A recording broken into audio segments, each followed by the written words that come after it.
बिस्मिल्लाहिर्रहमानिर्रहीम। अस्सलामुअलैकुम। Welcome to my YouTube channel. आज मैं आप लोगों के साथ ढाबा स्टाइल फ्राई माश दाल की रेसिपी शेयर करने जा रही हूँ। आज मैं बहुत एक्साइटेड हूँ क्योंकि ये मेरे बच्चों की बहुत ही पसंदीदा दाल है।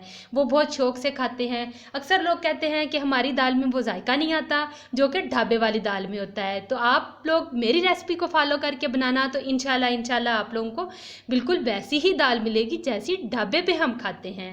तो अगर आप लोगों को मेरी रेसिपी अच्छी लगे तो ज़्यादा से ज़्यादा लाइक करें, शेयर करें, मेरे चैनल को सब्सक्राइब करें और बेल आइकन को दबाना मत भूलें। तो चलते हैं रेसिपी की तरफ। ढाबा स्टाइल फ्राई दाल माश बनाने के लिए हमें चाहिए माश की दाल 2 कप। इसको मैंने अभी भिगोया है, बहुत ज़्यादा टाइम के लिए इसको नहीं भिगोना। अदरक लहसुन का पेस्ट 1 टेबल स्पून, मक्खन हस्बे ज़रूरत, ये इसका जायका मज़ीद बढ़ाएगा। टमाटर का पेस्ट मैंने 2 टमाटर लेके इनको ब्लेंड कर लिया है।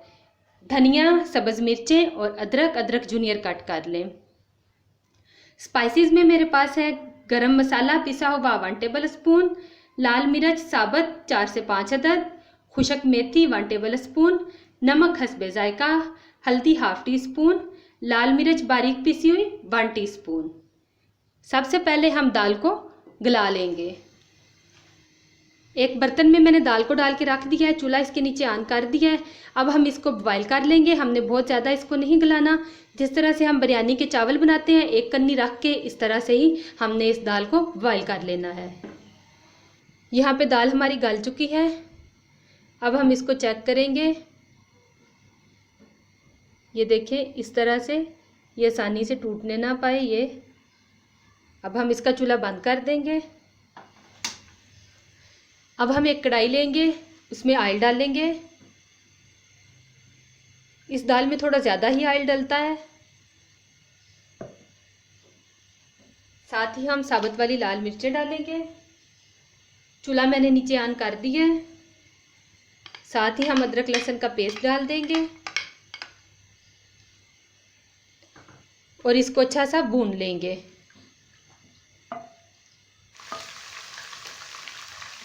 अदरक लहसुन का पेस्ट हमने अच्छे से भून लिया है। अब हम इसमें टमाटर का पेस्ट डालेंगे और इसको मज़ीद भूनेंगे। टमाटर का पेस्ट डाल के हमने इसको अच्छा सा भून लिया है। अब हम इसमें अपने सारे स्पाइसेस डाल देंगे।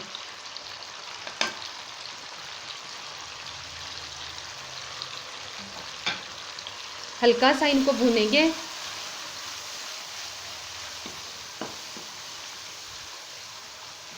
बस इतना सही। और अब हम साथ दाल डाल देंगे।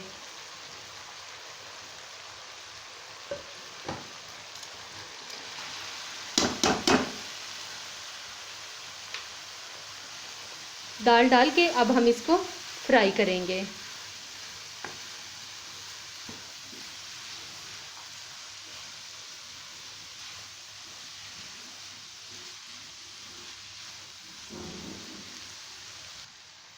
दाल को हमने अच्छा सा भून लिया है। अब हम इसको कवर करके 2 मिनट के लिए रख देंगे ताकि ये दाल हमारी गल भी अच्छे से जाए और ये जो दाल है ये अपना ऑयल भी छोड़ दे। 2 मिनट हो गए हैं। अब हम चेक करेंगे। ये देखिए, माशाल्लाह ज़बरदस्त दाल हमारी गल भी गई है और उसने ऑयल भी छोड़ दिया है।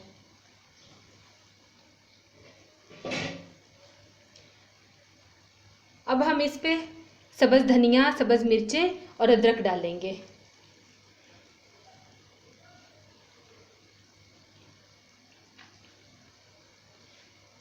अदरक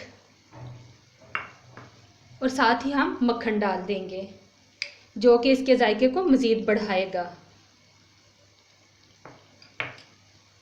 इसका चूल्हा बंद करेंगे और इसको डिश आउट कर लेंगे। लीजिए, यहाँ पे हमारी दाल डिश आउट हो चुकी है। बहुत ही मज़े की हमारी दाल बनी है। इसकी बहुत ही खूबसूरत खुशबू आ रही है। पूरा किचन जो है वो मेरा महक रहा है इसकी खुशबू से। आप लोग भी इसको ज़रूर ट्राई करना, आप लोगों को ज़रूर पसंद आएगी। खुद भी खाएं और अपने घर वालों को भी खिलाएं। जहाँ भी रहें खुश रहें, अपना और अपने प्यारों का ख्याल रखें। हमें भी अपनी दुआओं में याद रखें।